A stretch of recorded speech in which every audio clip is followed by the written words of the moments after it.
Hey friends, DJ here, and welcome to another week at church. I'm so glad you're with us. So we're doing this series called Awake My Soul. Here's the idea. We all desire our souls to come awake, but man, the pressure of this world can just turn us into robots, can it? It can just make us feel so beat down and dreary. And so what does Jesus have to say about awakening our soul? This week we're going to talk about transformation, and maybe about how little effect you have on this transformational process of becoming awake. What we're asking is that Jesus would transform us, something miraculous, something beyond anything you or I could do. So sit back and enjoy. The questions today are going to be challenging, and so bring your whole self into this sermon. God bless you.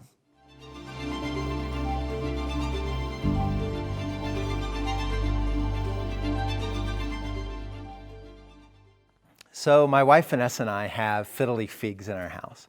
And it's kind of like the modern decorating thing to do. So, of course, a couple years ago we got them.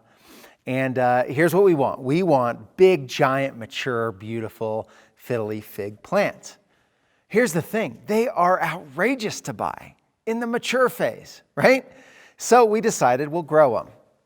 And I think it's been a fun venture to try to figure out how to grow plants, specifically fiddly figs. And there's been a lot that we've learned, but one of the biggest things we've learned about these plants is it takes time. I mean, just way more time than I would have expected. I think we've had them 3 years now, and they've maybe grown a foot. And I'm looking for like 3 or 4 or 5 or 6 feet in growth in terms of them getting to maturity. Now, I want to compare this to our life. Why are we after all of this pursuing Jesus? Well, one of the reasons I think is because we want to be mature in our faith. And that is, we want to not just follow him endlessly, but we want to get better at following him and become more like him. And so that's what I want to talk to you about today is transformation. And you could also use the word maturity.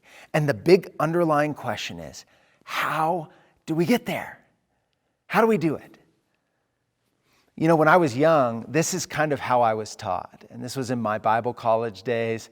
And I'm not sure if I just picked this up or if it was taught to me specifically. But this was kind of the idea about how maturity happens in our faith. It was first, you need to learn the right information. That is, you need to know the right thing. And so we studied the Bible, we memorized the Bible. I mean, we went to classes on the Bible because we wanted to know the right information about God. The second thing is you worked to align your behavior to be like what you knew, right? And so you were trying to turn that head knowledge into body knowledge. And so there was all kinds of obeying happened and lots of accountability groups, and everything was geared around how much am I becoming like God? And the final thing is we would then turn that obeying into repetitive habits. The idea would be if you do something for 30 days or do it long enough, eventually it will become natural. And this is how you become mature, right? You know things, you obey those things, and you build them into habits. And then somewhere along my journey, having functionally lived this way in my faith over and over and over, eventually I started looking around and saying, why isn't this working better? I mean, I looked at the Christian community and looked at leaders who were struggling or even failing and thinking, I mean, these guys knew a lot, they obeyed, they clearly did it repetitively. Why didn't this end in maturity or transformation? I would look at our Christian culture and I would hear the rhetoric of people, 80% of the people do 20% of the work, or the opposite of that. And I would think, what's wrong with our churches? Why aren't we producing more disciples? You know, what is the deal here? And then ultimately I looked within myself and thought I might be a little bit farther along in this journey. It reminds me of Psalms 127. Listen to this. The psalmist says, unless the Lord builds the house, those who build it labor in vain. Unless the Lord watches over the city, the watchman stays awake in vain. I mean, for me, I almost felt like if the big picture isn't working, then does all this knowledge, all this obedience, all of these habits, do they really mean something anyway? And maybe you felt that way too. I mean, just take a minute to look at your own life and just to ask the question, how much like Christ are you? Ask this question. Are you more mature in your faith than you were a year ago? Are you noticing transformation in your life? Now, before you get too critical and self-judgmental, I'm actually not going down the road of criticism and finger pointing. What I want to do is actually use this as a pathway in to say, what do we need to do to experience the maturity of becoming like Jesus? That's what I want. This series, Awake My Soul, I want an awoken soul. You know, I want to feel joy and life and meaning and purpose, not the trudgery of just gutting it out and hoping that maybe one day I'll get it, but I clearly don't have it today. Well, what do we do? You know, I was thinking about that framework that I was taught about maturity, and I want to put it into kind of a labeling and explain how I think what Jesus taught was different than that. And here's kind of the labeling or the concept that we're going to use. I was taught this at a leadership summit. It's basically a way of teaching vision to people, and I think it fits for this. There's this idea where you write on a whiteboard here. And under that, segment, you just define exactly what it feels like to be here. And then you write there in kind of the upper right corner. And then you describe where you want to be that you are not now.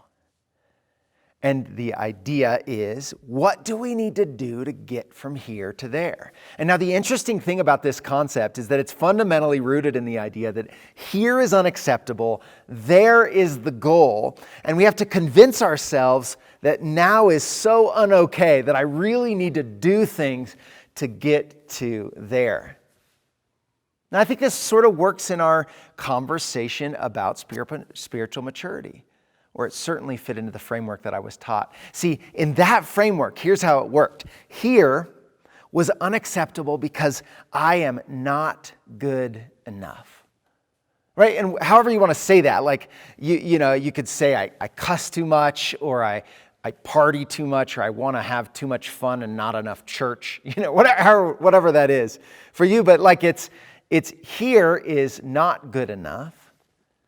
Well, what's there? There is my better self, There is maturity. Maturity is my better version of myself. I've come to call that affectionately DJ 2.0. I just want to be better than myself now.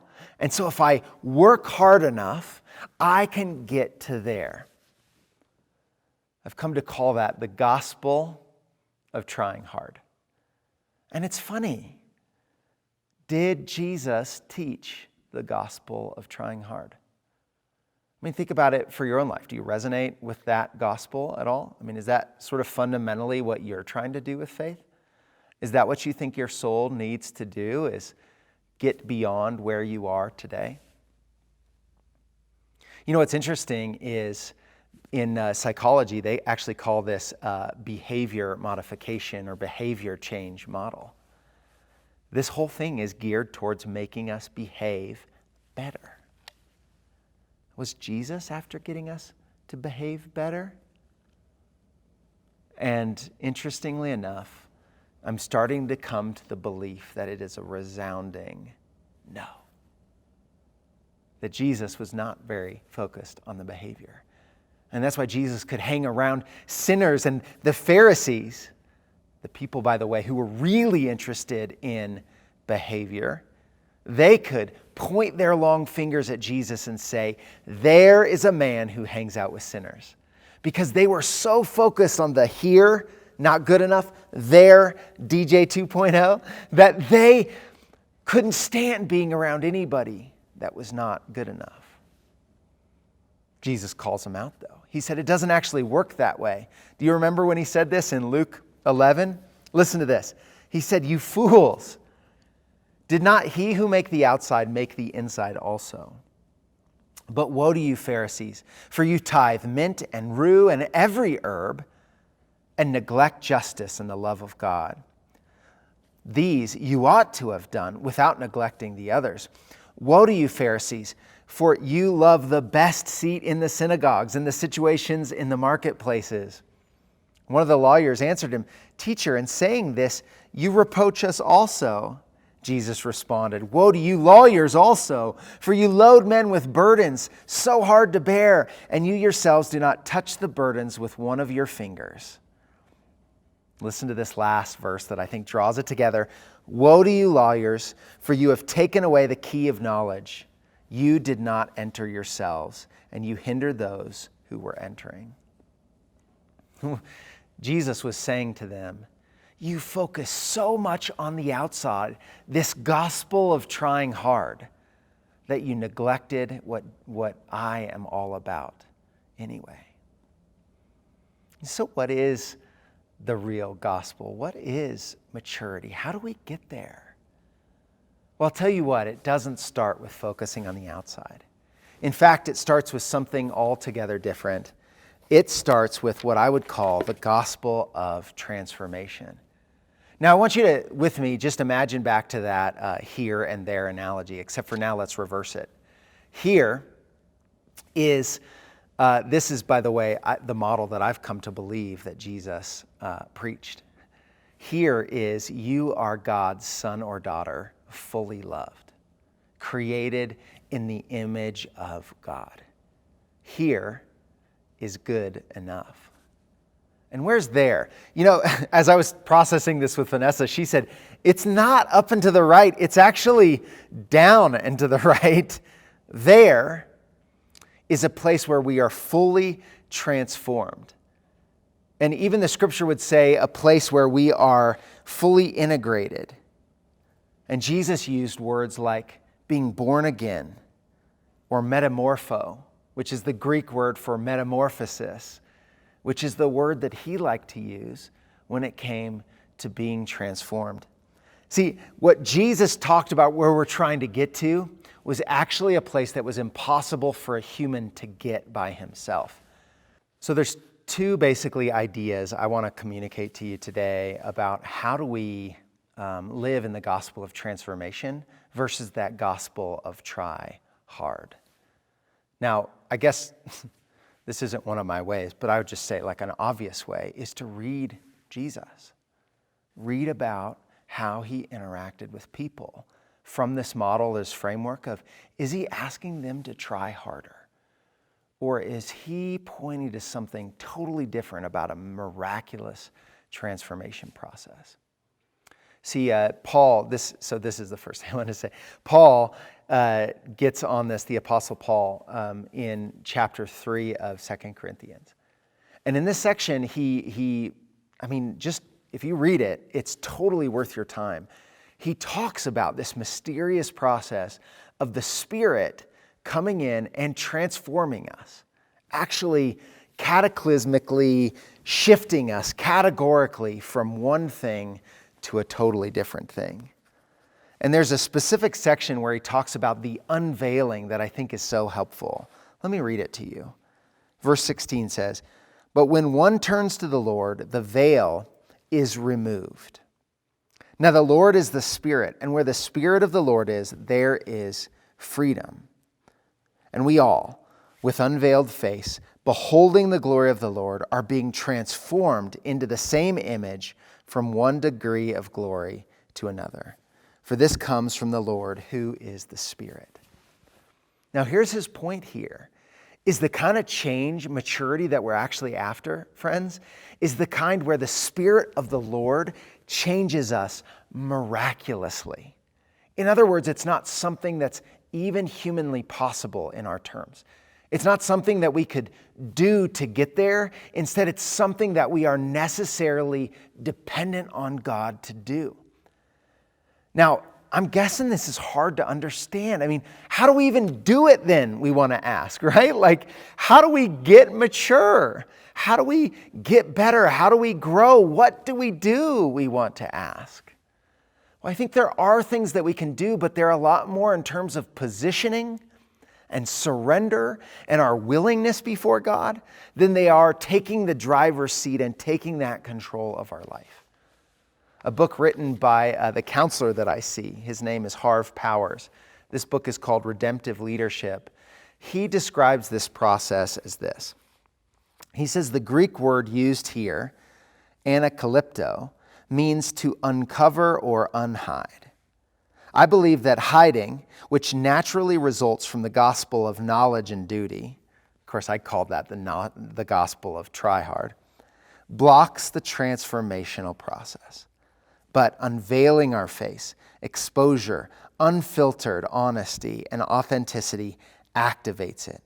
The phrase being transformed indicates a metamorphosizing, operates in an ongoing and progressive way. It's not a single event. To be transformed into what? The very image of the Lord. Here's the point of what I'm getting at. What we're actually after as followers of Jesus is the miraculous work of being transformed. And to get there, the best thing we can do is position ourselves in openness before God and others. How do we do that? Unfiltered, raw honesty.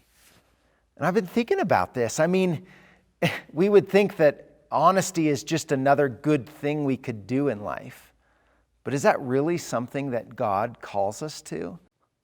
The last thing I'll say about this process of becoming unveiled or having an unveiled face is that the opposite is what the gospel of trying hard causes us to do, right? You see that the opposite of being unveiled is hiding, and that's exactly what the Pharisees did. The harder they tried, the more they had to reject anything that didn't fit with their better or best self. And that's where I start to see these two processes are totally different. That's why Jesus got so visceral with them, is because the process of trying hard and focusing and causing yourself to think it's all about you forces God out. You hide. But the opposite is actually opening yourself up to God. It's like my fiddly fig plant. And as it grows, I constantly see these leaves turning towards the sun. It's hungry for the sun. It desires the sun. You and I should desire the sun as well. S-O-N. Here's the second thing I want to teach you about this gospel of transformation. Again, this is a positioning word, and it comes from James. James 1 says this, "Count it all joy, my brothers, when you meet trials of various kinds, for you know that the testing of your faith produces steadfastness. And let this steadfastness have its full effect, that you may be perfect and complete, lacking in nothing." He says, trials are going to help your faith.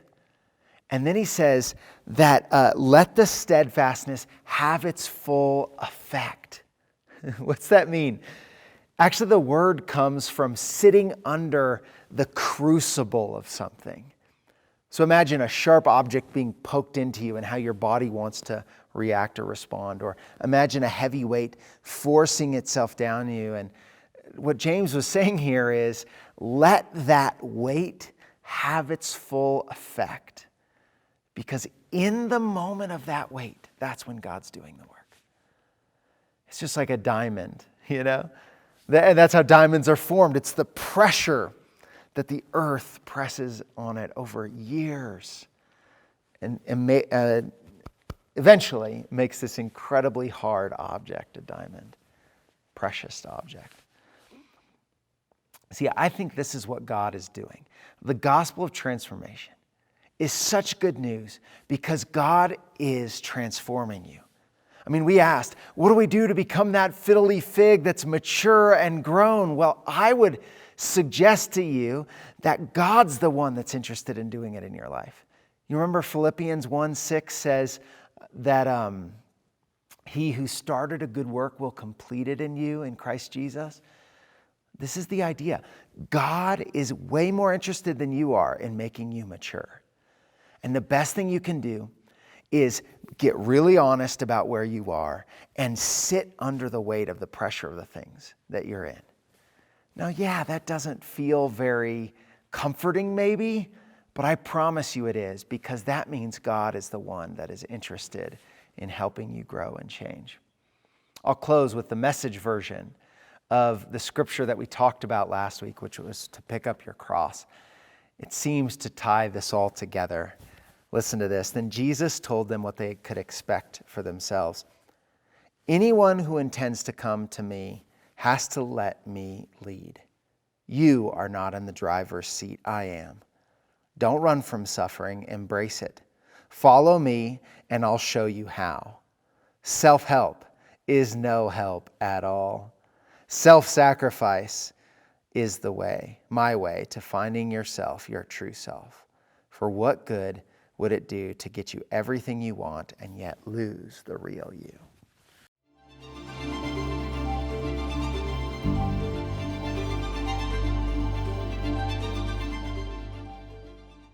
All right, here's the questions today. Jump in, think hard, but don't forget to go into your heart on these. First question, where do you see the gospel of try hard in our world? And the second question, what are the blocks to the gospel of transformation? In other words, how can we stop God's process of transforming us? And finally, what do you need to do to surrender to the gospel of transformation? God bless you. Have a great week.